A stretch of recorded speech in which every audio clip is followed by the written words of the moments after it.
Welcome back, my good peoples, man. I know it's been a couple of days.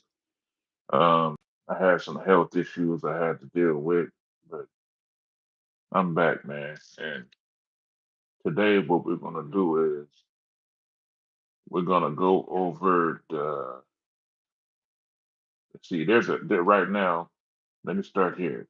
Right now, there's some prominent trials going on. Like we got the Little Dirt trial. I believe we got the Big U trial. And we got the Tupac trial. There might be a couple of other ones, but those are like the main ones right now. And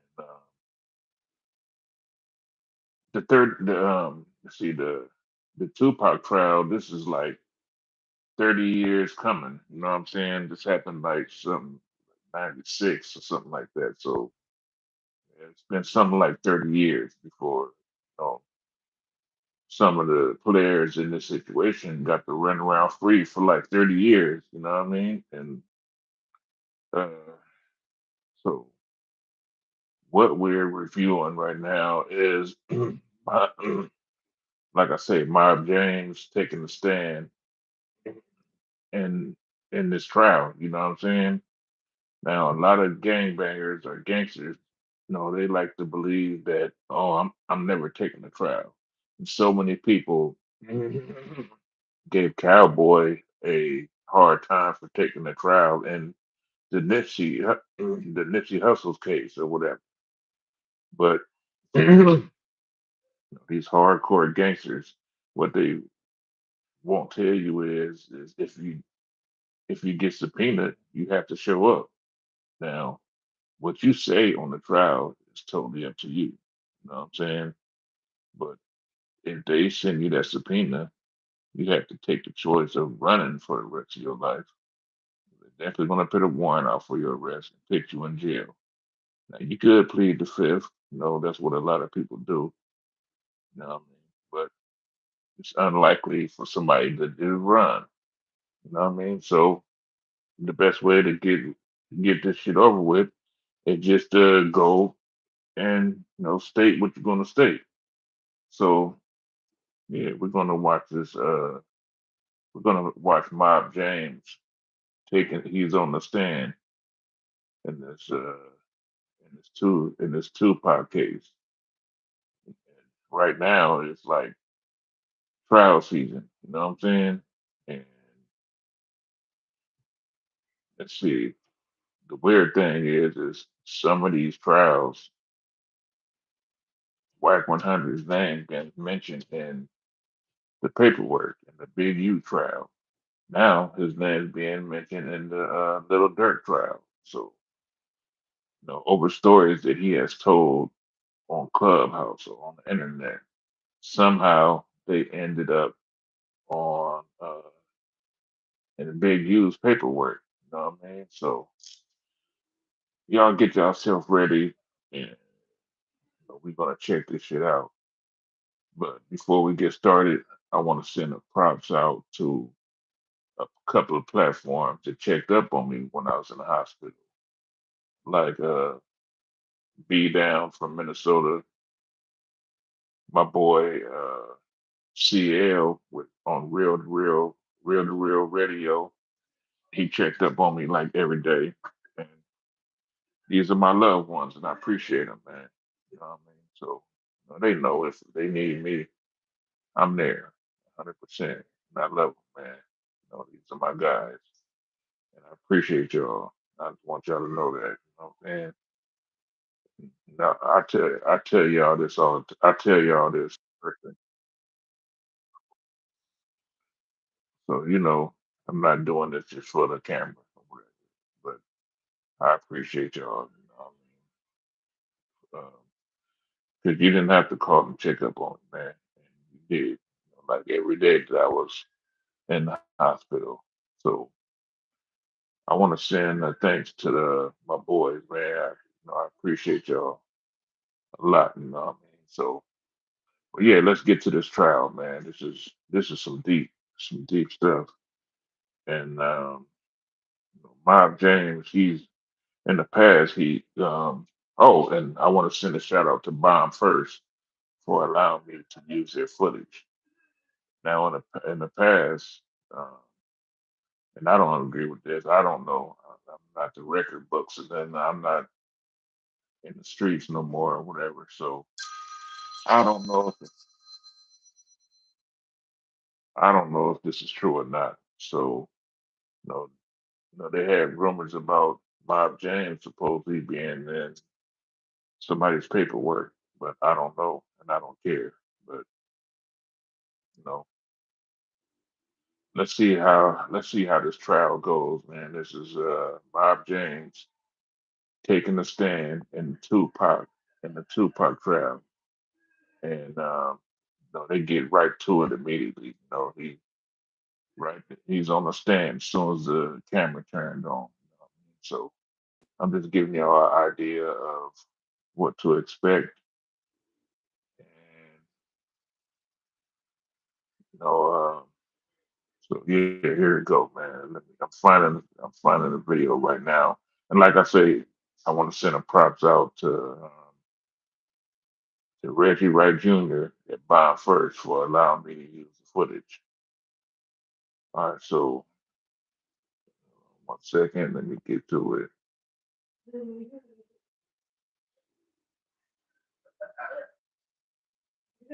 All right, here we go.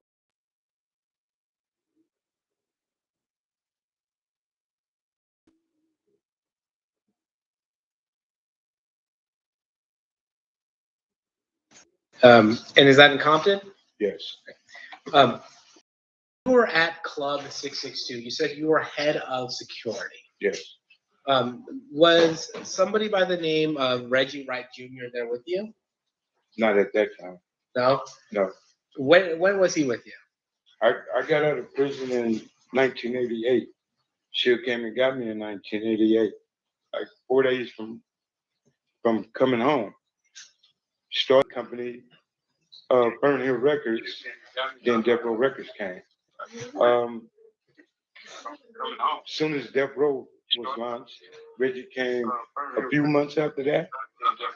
Okay, so we're talking about the start of Death Row Records. Reggie wasn't part of Death Row Records initially, but you were. Yes. And then Suge Knight, was he the boss of Death Row Records? Yes. Was Suge from the same neighborhood? From the mob? Yeah.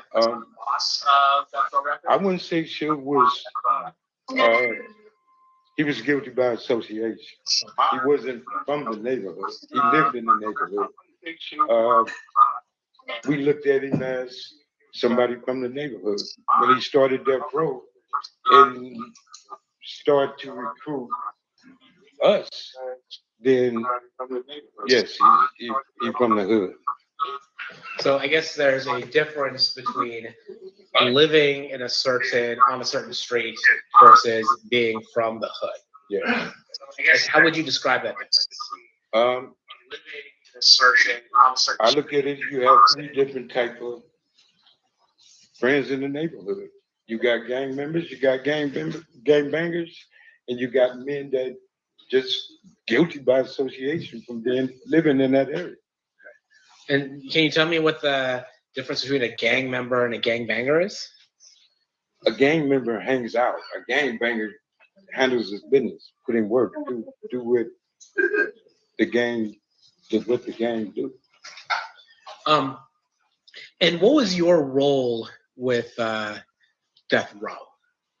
I was the guy that if something happened, she would have you take care of that.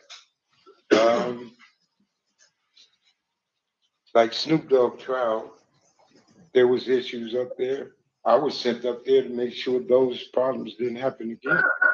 And are those problems, and I'm not asking you to get into specifics, but are those problems meaning issues with other people who might be gangbanging or might be trying to threaten folks? Correct. Yes. And you are somebody that Suge relied on to be able to protect his roster of music artists and other things like that. Correct.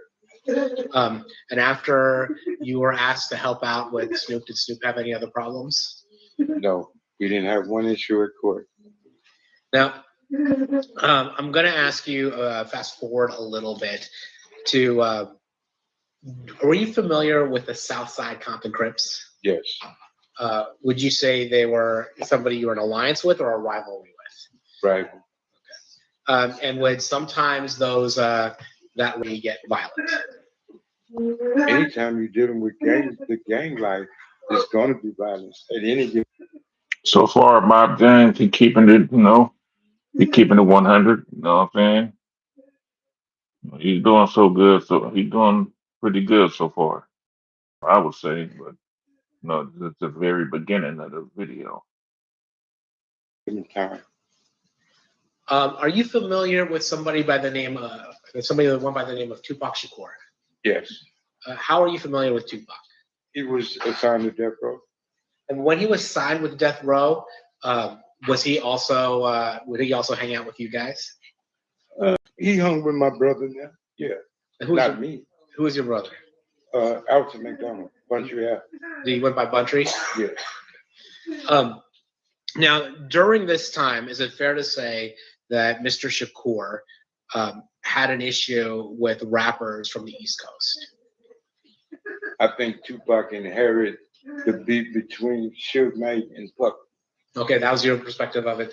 That's all it was. And we all fell. Some of us fell victim to it because we allowed ourselves to be a part of the BS, should I say? And that was a situation between record companies, not gangs. So technically, it wasn't our business. But when you had 20 men just fresh out of prison and didn't have a way of getting the things they wanted, getting a paycheck from Suge, we did almost anything and everything to get that paycheck. Now, was there another gang that was associated with Bad Boy Records, the East Coast record company that Puffy had? The only one I know of is Southside. And did that escalate the tension between Mob Piru and Southside? At the time, there was no at war, no, it was peace. And when the two record companies got into it, Bad Boy went to KPD now, and Suge came to us. So that intertwined everything, and we had. Do you recall any instances that you were at where there were those issues manifested itself in terms of violence? Are you serious? Don't ask me that right here. I can't say that. Do y'all think that him responding to gang type questions on here is opening up a can of worms and could possibly bring other people that may have not wanted to be involved in this case? Do you think that statement could possibly bring others in? Speaking about the street beef instead of just like the record label stuff that's going on. Because remember, you do have the right to plead the fifth, and at any moment, you know what I'm saying? You showed up, and but I believe certain stuff possibly shouldn't be spoken on. But like I say, I'm not a street person, you know what I mean? But I mean, he doing what he got to, I guess. He's not in the streets no more. He's a grandfather, and he's a podcaster. Even though we haven't really seen him in many interviews, like no, he was a part of the beginning of Gangster Chronicles, I believe. You know what I mean? But he would be looked at as a podcaster now. He's giving up the street, and he's trying to live his life as a 60-year-old man taking care of his grandkids. You know what I mean? You got to respect it. But taking a stand, what does it do to your name? Uh, your past in the streets or whatever. Does that ruin your your credibility in the streets when you take the stand like this. I don't know if y'all, y'all leave it in the comments, man. On both sides, when each neighborhood met each other, there could have been, there was a lot of tension. I'd say that. Okay. Now I want to talk a little bit about September 7th, 1996. Mhm. Were you in Las Vegas on September 7th of 1996? Yes. Why were you in Las Vegas? To run the security at 662, we were having issues with individuals that said that they were coming for whatever reason they was coming for and to come to 662. My job was to not let that happen. Similar to the kind of security you were asked to apply in the whole situation. It didn't have nothing to do with Snoop Dogg. It was, everybody came, well, Sugar Bunch and them, his entourage, everybody went for the fight. My job and all of my people were there to make sure nothing funny happened at 662. So we were the fall guys. So if something happened, we was the one that's gonna go to jail for it, prepared to do that. So nobody else was gonna come up there and disrupt it in that manner.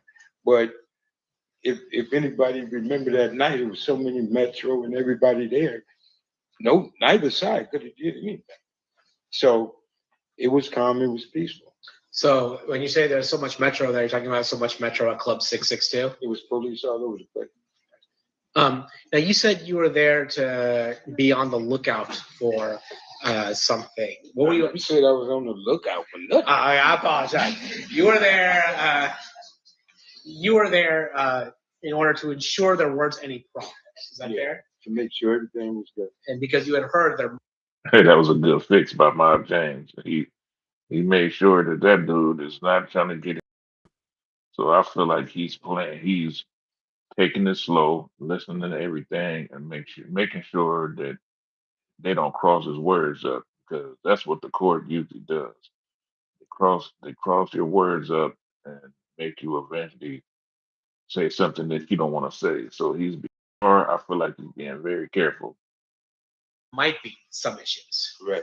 And what were the issues that you were concerned about? Individuals coming up there creating an issue we was having with different sides of from what with Crips, period. Yeah. So you were worried about Crips. Not worried. So I'm sorry. You were providing security to ensure that Crips did not initiate any violence at Club 662. Not just Crips, that nothing would happen. Okay. Period. Okay. And then when you were there, was Reggie Wright Jr. with you that night at September 7th, 1996 at Club 662? Yes. What was Reggie doing there? Reggie's job was to watch me and make sure I'm in trouble. Everybody knew how I was. So Reggie, everybody else went to the fights. Reggie was there to watch me with the people that was there. And I'm guessing that you were not the only person there making sure there wasn't any problems at Club 662. I'm positive it was 30, 45 rooms there. And again, that was to make sure that there wasn't any violence that occurred at Club 662. Right. When at some point that night, do you learn that Tupac or Suge had been shot? That night, yes. Can you tell me how you learned about that? Well, people was coming back and was explaining that Tupac and Suge just got shot. Everybody was in a uproar. A lot of people started leaving, trying to get over there on Cobalt. We couldn't leave because we didn't pay to do this here. It wasn't too long after people started coming back, like Heron came back and went to the hospital. The majority of the people was leaving the den, coming back.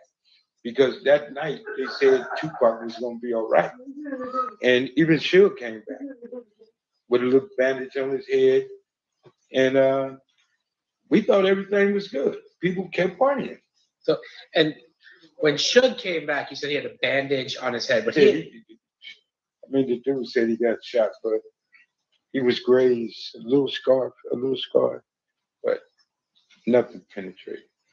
some people would describe being shot in the head even Boy, he slightly. described it as that. I mean, Yeah. he's wrong. All right. So when you find out, well, let me ask you this: was Reggie with you when you found out that Tupac and Suge were shot? Yes. And did it appear to you in any way that Reggie Wright Jr. was coordinating the murder of Tupac Shakur? Impossible. I mean, and I say this because you're aware that there have been some conspiracy theories that Reggie Wright Jr. is responsible for the murder of Tupac. And it's so not true. This is the $1 million question, right? I want to know if Reggie Wright had something to do with Tupac's murder. I don't think so. Me myself, I don't think so. He had a job to do. He did it till he was fired or whatever. But I think he took his job very serious as an ex Compton police Compton police officer. So um, there's a lot of conspiracy theories out there, and even Suge making up stuff now, saying no, that Reggie Wright has something to do with Tupac's murder. But he didn't say that year. He wasn't saying that years ago. But who knows, man? Who really knows what happened? Oh, this is in 30 years. So I don't know. His father was implicated, and his father had something to do with it. Reggie Wright used to be a police officer. And here again, I've been knowing Reggie Wright over 50 years. His daddy, as a police officer, patrolling my neighborhood. He done took me many times when I messed up. If Reggie killed Tupac, then Death Row is over with. Tupac was the money source. Tupac was that guy at Death Row. So Reggie would have had a problem if he would have did that. I truly believe Suge would have opened his mouth if Reggie betrayed him like that. So people say what they want to say. After that night, do you stick around in Las Vegas or do you go back to Compton? Well, I stayed in Vegas and we left that morning because we knew we was gonna have neighborhood issues. And That's one thing about Mob James, man. He's always speaking good for his boy Reggie Wright. And I don't think it had anything with no to do with no street stuff or nothing like that. But I think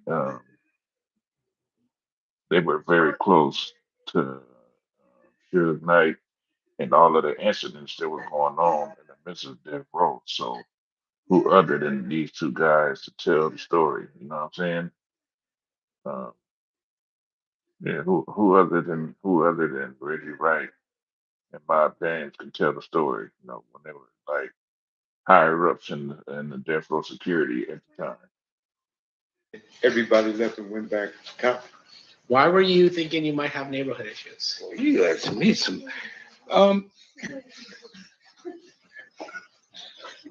The issues that we was having was heated, and Compton was on fire at the time, and things were happening. And me personally, staying in Vegas wasn't worth it. That man in the hospital, it's time to go and protect your home front and be prepared for whatever happened there. You know what I'm saying? Like the other side was being prepared and was prepared to do things because Orlando got beat up in there. And that's something you don't tolerate. So you was gonna get some repercussion from that and everything else that was going on. So living this life, you gotta be ready. If you're not, you might as well just lay down. Now, you weren't there for the beating of Orlando Anderson at the MGM, were So you? I was. Yeah, like we talked earlier, you were at 662. Yeah. But are you aware of why? Y'all see Keefe D? They just panned the camera over to Keefe D, and he looks pissed off. He looks very upset. Uh, there's there's an interview on YouTube somewhere where he blamed Reggie Wright. I'm not sure if Bob James was if he was speaking on Bob James too, but for some reason he accused Reggie Wright of having something to do with Tupac's murder. But Keefe D is the one that went on a world tour telling the story, implicating himself in the story also.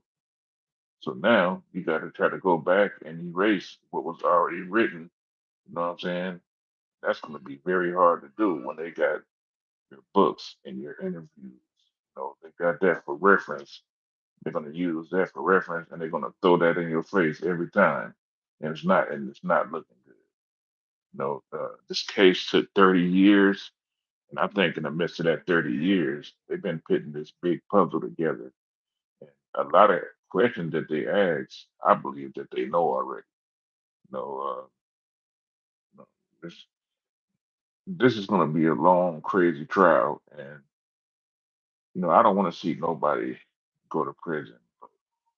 Chief D kind of put his own foot in his mouth, and the the police department, the Vegas and the Los Angeles police department, um, they want to shit. They want to close this case, and the Tupac family, they want this case closed. It's been 30 years. Tupac's been gone for all of this time, and they want this case closed, finished. You know what I'm saying? And they want somebody to pay for it. But Keefe D feels like he was framed, and he feels like uh, he was used as the uh, a scapegoat, for Tupac's murder. But you're the one that went and told all of these stories. You're the one that went on several podcasts, even Vlad, who has 6 million subscribers. You went and told the story as if you was in the car when it happened. You gave um, interviews saying that you was in the same car, and I'm not sure what position he was in that car, whether front seat, back seat, or driver or whatever. But you claim in your book and in these interviews that you had part of this murder. So now you got to pretty much eat it. You know what I mean? Because when they go looking for somebody who did it, you're the only one left. Everybody else that was in that car is dead. You know what I mean? So it doesn't look good for him at all, man. So Orlando was targeted.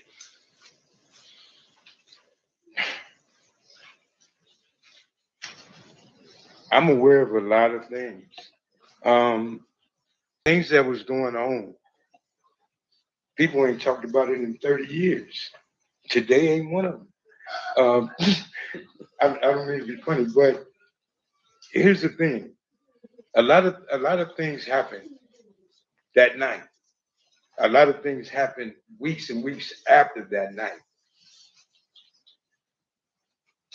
Anybody else bringing up the dead is wrong. A lot of people got hurt behind this situation in itself. Um,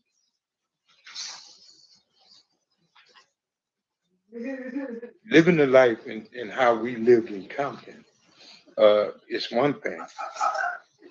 You bring back all of the guys that made it, like me, I'm 61 years old now, to rehash and relive this situation again.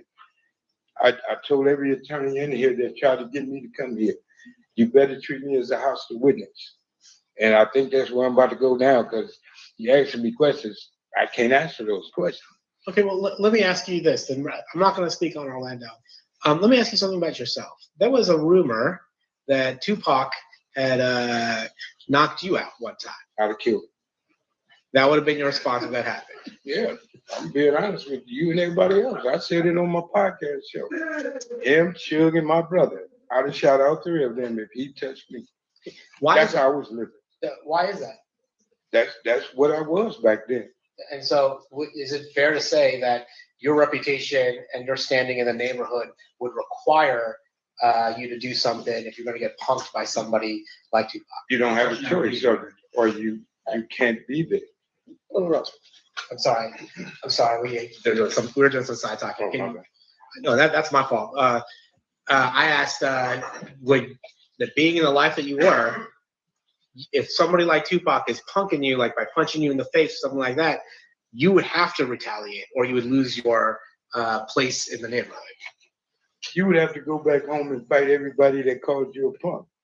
You would have to go. There's some rules that you roll with, and some rules you just gotta handle.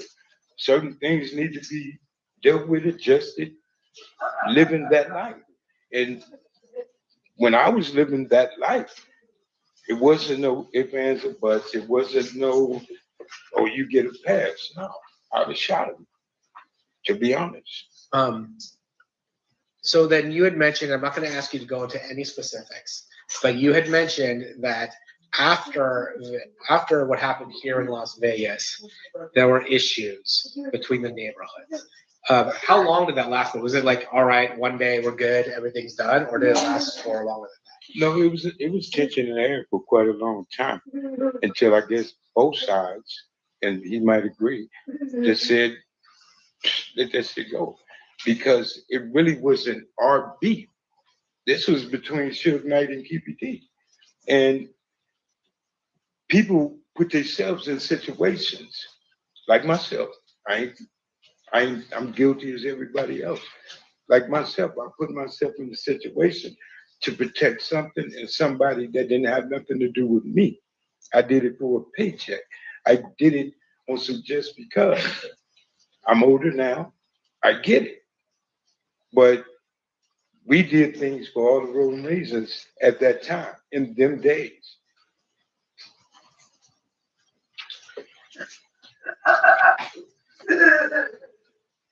The person told you.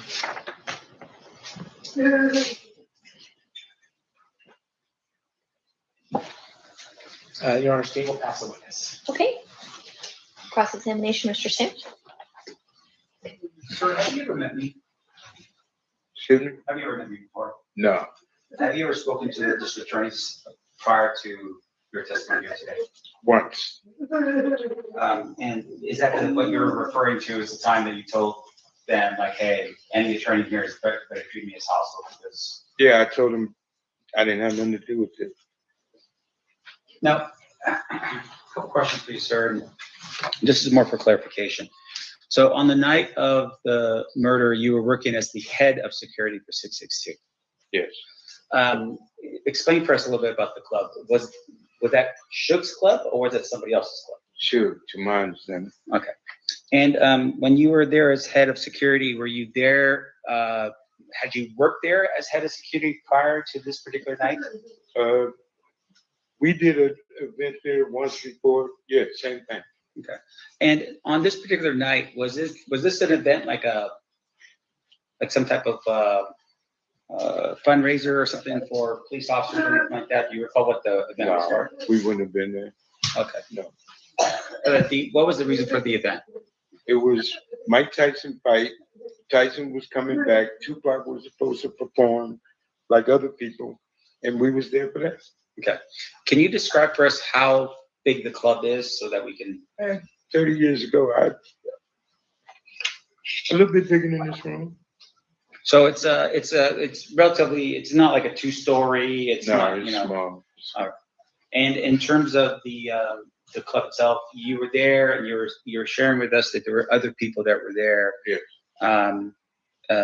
Law enforcement as well as I don't know, people from your side of town. Oh, law enforcement was outside. The metro was say, why y'all putting words in my mouth?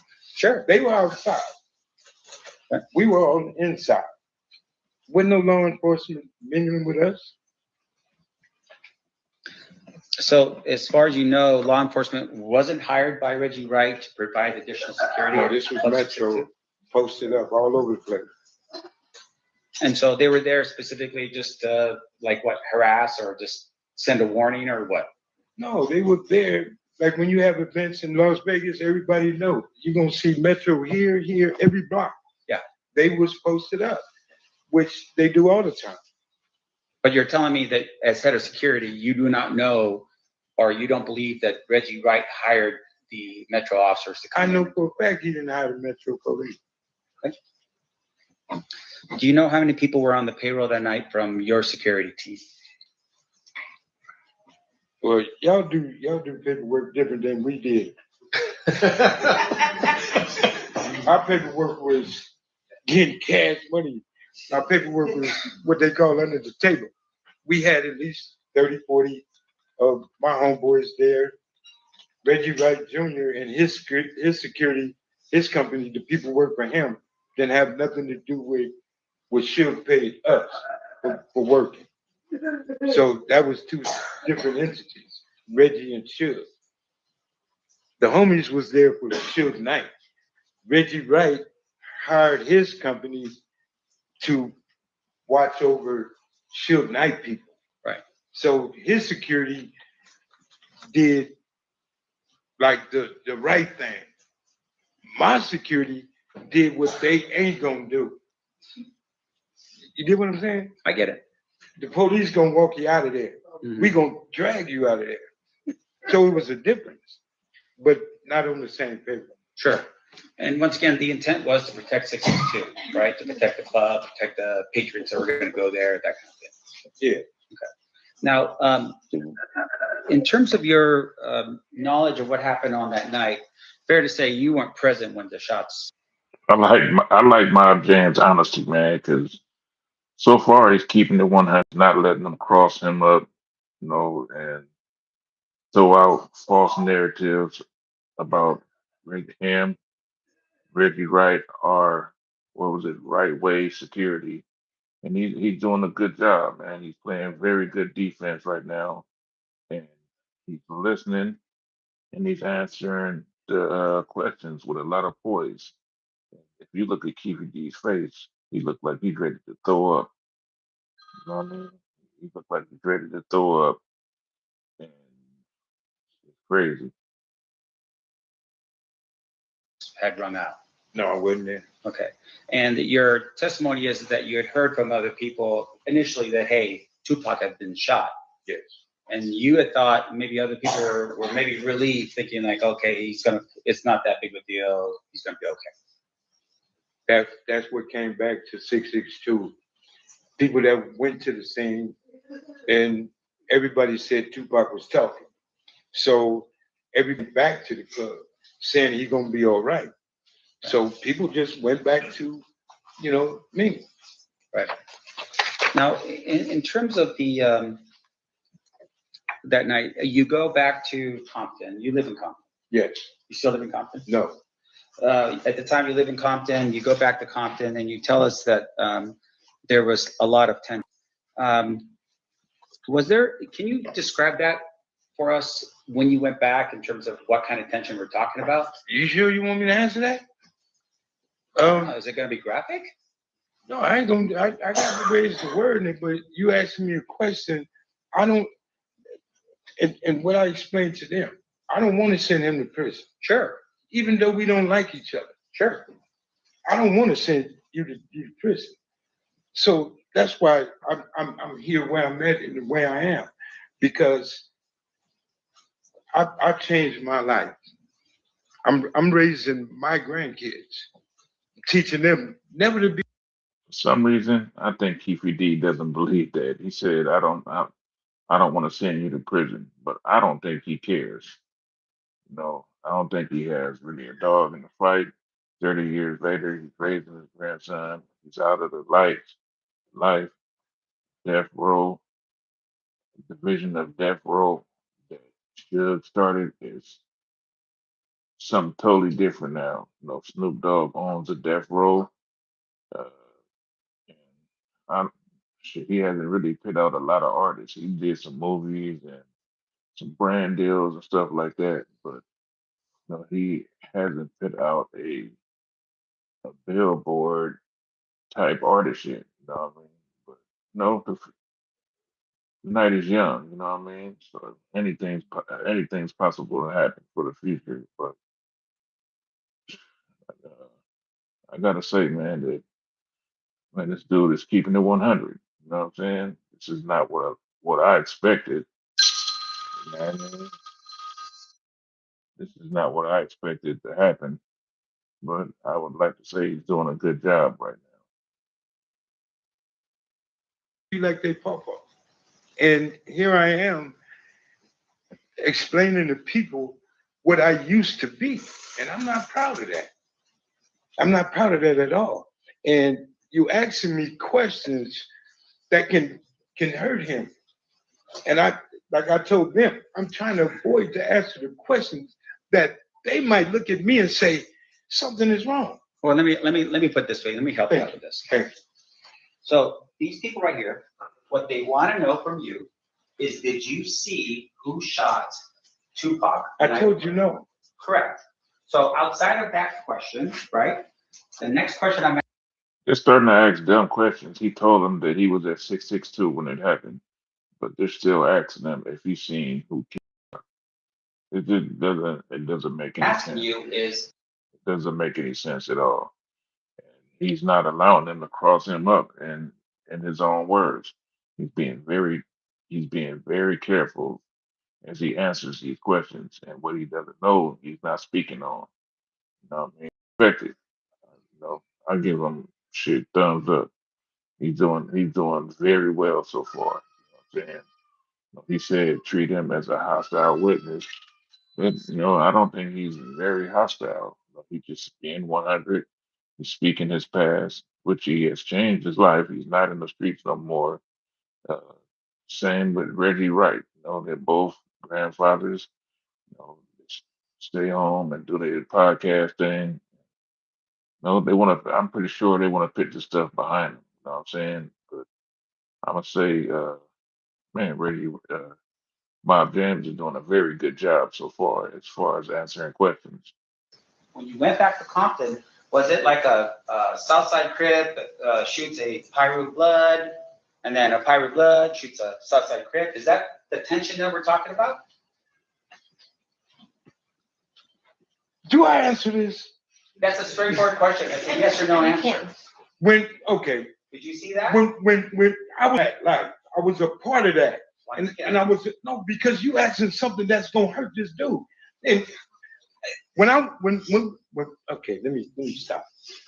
And once again, I want to emphasize when we got back to Compton, okay, it was a gang war. People were getting hurt. Okay. People was being sought. People were looking for certain individuals from his neighborhood, okay, as well they did mine. Okay. But Orlando, him, and certain other people were being sorted because people wanted to kill them. Sure. Were they the only ones that they wanted to kill? Am I the only one up in here?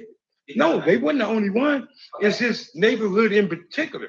Right. But they were the main subjects of a gang war. They was in the middle, such as me. So you're telling us that people back home somehow had some type of information that said that guy, as a bunch of other people, were involved in what? In the murder of Tupac. Okay, but my question to you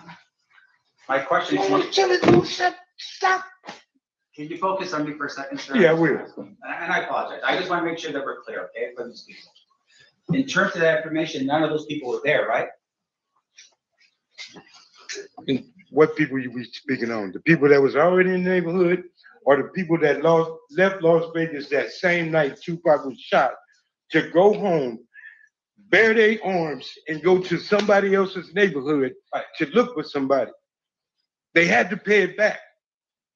So once again, my question to you is that the information that I'm asking about is the people that back home, you're saying were eyewitnesses to this? How could people back home be eyewitness to something that happened in Vegas? No, that's not what I'm saying. The people that were here in listen to my question, sir. The people that were here in Las Vegas, you're telling me were eyewitnesses to what happened and went back home. Is that what you're telling me? I'm telling you, the people that was at 662. Just answer my question, sir. Yes or no? I can't Is it answer a that yes or no? without a what you call it. You trying to tell me to say something that you're not going to understand. This is where he gets hostile. They kind of cross his words up to make him say something that's going to get Keefe D washed up. And I respect him for, knowing when to say, when to say yes and when to say no, when to hold them and know when to talk. He's doing a very good job right now. And they're pissing the DA off right now because that's not what they want to hear. They want to wash Keefe D up, and he's not helping them. And I give him all props for the stance that he's taking uh, on that stand right now. Very good job. If you let me explain to you. No. Answer my question. I'm not answering nothing. I don't know what you're talking about. Wow, you hear that? He said, "No, answer my question." That is crazy. They trying to force something out of him that he said. Wow, this is crazy. Okay. Okay, Mr. McDonald, focus for a No, second. I am focused. Very Focus on this. My question to you is this. You didn't know what happened that night because you weren't there. I was at 662. Right. You know who that was there. I know everybody that was there. Okay. Like who? Talk to your lawyer, man. This dude is tripping. I'm not going to explain that. I can't answer that. Okay, let me ask you this next question then. You are telling us that people back in Compton, for some reason, knew what happened here in Las Vegas. A phone conversation. People found out when people left Las Vegas the same night Tupac was shot, went to Compton. It only takes 3.5 hours to get home. Sure. Yes, it wasn't a problem for people to find out what happened. No problem at all. They got on their phones, they texted people, they let them know what happened here on the night of the shooting. Yeah. They had walkie-talkies, they had all kinds of phones. They had ways to call people to say whatever. But when people left Las Vegas that same night, after they found out and got in their cars and went home because it was a situation, Pac was shot. Retaliation is a mug. Come on, man. Like it was for real, for real. All of this was for real. Now, the night of the shooting. They trying to play Mob Jams like he's stupid. Like he done spent 50 years in the street, bro. This nigga smarter than that. He done did stints in prison already, so he knows how to answer these type of questions, and he knows how not to trample over his own words. I mean, he's probably spent 30 years thinking of this case coming, knowing that he was going to be subpoenaed to come. You know what I'm saying? But like I say, he's doing a good job so far, man. He knows when to shut up. He knows when to talk. You know what I'm saying? He knows the information not to give. You know what I'm saying? And being that he ain't been in the streets for 20 plus years, he still has street smarts and he knows what to say when all of the pressure's on him while he's on the stand. He's doing a very good job, I believe. Did you have a walkie-talkie, a Nextel thing or something like that? No. Did Reggie write? I don't know what he had. I don't know how much money he had in his pocket. I don't know what he had on his hip. But you were the head of securities, but you're telling us you did not have any type Reggie of. right-way security has nothing to do with the gangbanging security, Parus, whatever you want to call it. They had nothing to do with us. Okay. The phones that Suge had for certain individuals, they had the phones. Like the guy that was bodyguard for Tupac that night. Like some of the guys that was at the Tyson fight, like Suge Knight. Certain individuals had phones. Yes, they did. Okay, so, all right, I get what you're saying. You're not there, but you're saying other people were. Yes, I'm saying. Listening to these questions, man, it's starting to make me wonder if Snoop Dogg is going to be subpoenaed to come and take the stand too, even though he claims he wasn't there. There's been interviews to say he was at Warren G's house when all of this Tupac stuff was going on, and some people would say that Snoop Dogg had a walkie-talkie or something like that, and he heard when the incident happened. You know what I mean? I don't know if that's true or not. That's another one of those folk tales or whatever. You know what I'm saying? But there's a lot of rumors, going back and forth to different people and stuff. And who knows if some of that stuff is true. But like I say, man, this dude is doing a very good job. He's not dragging anybody else in there, and he's keeping it G. I would like to say, man, he's doing a good job so far. And there was a lot of people there A lot of people were there at the shooting that took place. that was in our entourage, yes. Let's see. Okay, just one final question. You're here, and I think the state had asked this question under a subpoena. You're ordered to be here today, right? Yes. Um, in terms of that subpoena, for instance, is that's the only reason why you're here is because of that subpoena? I don't have no other reason to be here. In order for you to get that subpoena, you were served that subpoena back in California Yes. by a police. He's pissed. He don't want to be there. You know what I mean? I'm pretty sure he got other things to do right now than being at the damn Tupac murder trial. He thought he put this stuff far behind him. So this is the last place he probably wanted to be at.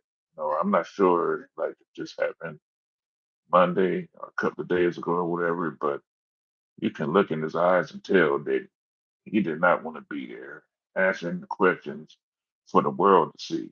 The cameras are pointing at him. You know, look like he's sweating, wiping sweat off his forehead. He's under a lot of pressure because the world is watching. A lot of people have good and bad expectations for Bob James, him being a street person. But like I say, I believe he's doing good so far. He hasn't drugged nobody else in it, that didn't want to be drugged into it, and he's keeping it G. He's only speaking on the role that he played in this Tupac case. You know what I'm saying? Officer? I don't know. He wasn't in uniform. Okay. And that order required you to go to a court in California? I had to go to court in Victorville. And then that court in California said you have to show up here. And in that court, I cussed them out and told them, you can't make me do nothing. Right. And in that court, they told me that I would be in attempted court. Me raising my grandkids, I'm not going to put my grandkids in the car and move somewhere so y'all can't find me. So all that running and living a different life, I ain't doing it. So I agreed to come. And I explained to everybody in here, you ask me something, I'm gonna be honest about. You ask me something I don't want to talk about, you're gonna have a problem. Treat me as a hostile witness. You're not gonna talk to me and tell me as a grown man what I have to do up here. I'm not finna send him to prison. You are. So the accusation now is because of the fact. Bob James is keeping it gangster, bro. I gotta give it to him. He is keeping it G. Know what I'm saying? I got a lot of respect for this fool, Bob James, man. He is keeping the G on here. They were trying to ask you questions, you're blaming it on me. You asking me questions. If I just answer your questions, we gonna have a problem in here, a misunderstanding. And you're asking me something that wouldn't be good for him. Right. And once again, I just want to look, we're just trying to figure out who shot Tupac. You're telling us that you were there at the scene. That's all I want to know. At the end of the day, that's it. Right? Was I in the entourage when Tupac got shot? No. Okay. He said he wasn't there. I don't get this dude, man. He said he was at 662 when Tupac and Suge was shot. Why does he keep circling back to that question? Look at the people in the crowd. They're getting bored with the line of questioning. You know what I mean? This is man, this DA is nuts. Like, you trying to force something that don't fit. It don't make a lot of sense. He's already told y'all that he wasn't there. So how is he going to see something that he didn't see? It don't make a lot of sense. Nothing else, right? I was at 62. I mean, that ain't hard. That's easy math. No further questions. Anything further, state? Jesus No. Christ. All right, we've got one more phase and then we'll let you out.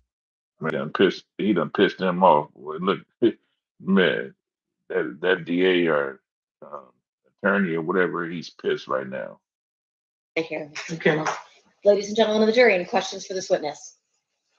Seeing no hands. Oh, we do have one. Okay, hang on one second.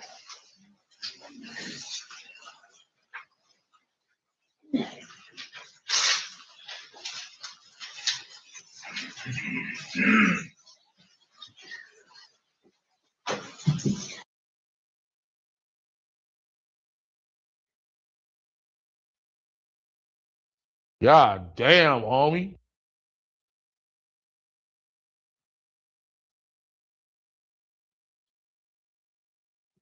Look at Keefe D's face right there. Man, if a face can speak 1,000 words, boy, he is Spooky Johnson right now. His life is on the line. You feel like he was set up, but you the one that you the one that went on all of these interviews. You the one that wrote a book because you thought you had some instant clout. You didn't know you had a lot of time on the street, and you thought they would never come and get you. But they came and scooped your monkey ass. You shouldn't have went and stuck your foot in your mouth. You went to all of these podcasts, telling these stories or whatever, and you put yourself dead in the middle of these stories. Now, you don't think people are listening? The whole world was listening to these interviews. Man, I would say that he's in a lot of trouble, and he the one that put himself in this trouble. He stuck his foot in his own mouth, and he may pay for it at the end. Because at this point, they have nobody else to arrest, and is the family wants this case closed. They want something done about it. They've been putting pressure on the Las Vegas gang unit, the Las Vegas PD, and they feel like the family feel like it's a cover up. That's what made them start prosecuting people, taking people, looking for people, serving all of these subpoenas. He put his foot in his own mouth, and now look at him. He's thinking back like, damn, I wish I wouldn't have did that. I wish I wouldn't have went to Vlad and the other 15 podcasts to tell this story. You're basically setting yourself up. So who can you be mad at? You can't be mad at nobody but yourself. So you got to try to get yourself out of this situation. And I don't know how you're gonna do it. You're blaming other people. You're blaming Suge. You're blaming Reggie Wright. You're blaming Mob James. But you the one told the story. Nobody else admitted to being in the car that supposedly took Tupac's life. You told the story. So now you got to eat that. You know what I'm saying? You got to deal with it.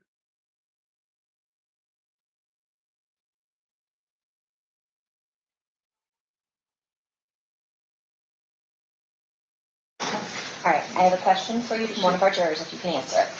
Did Reggie Wright Jr. instruct security to not have firearms the night of the fight?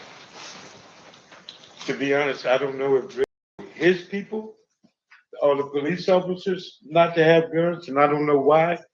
He sure didn't tell us because we had ours. And that's the honest truth. All right. Any follow-up based on that? State? No, Your Honor. Defense? I just want to clarify what the witnesses said. You're telling us that you had guns that night. Yeah. I just want to know. But you had guns that night. Right? Yes, we did. All right. Thank you. All right, State. I know you didn't want to be here, but thank you for Okay, can I say something? I want to apologize to everybody, but I find this kind of funny. And truthfully, what you're going through, brother, is what you're going through. I didn't want to be a part of that, and I'm not a part of that. So I appreciate everything, and I apologize to all of you guys. Okay, thank you, Mr. McDonald. You are free to go.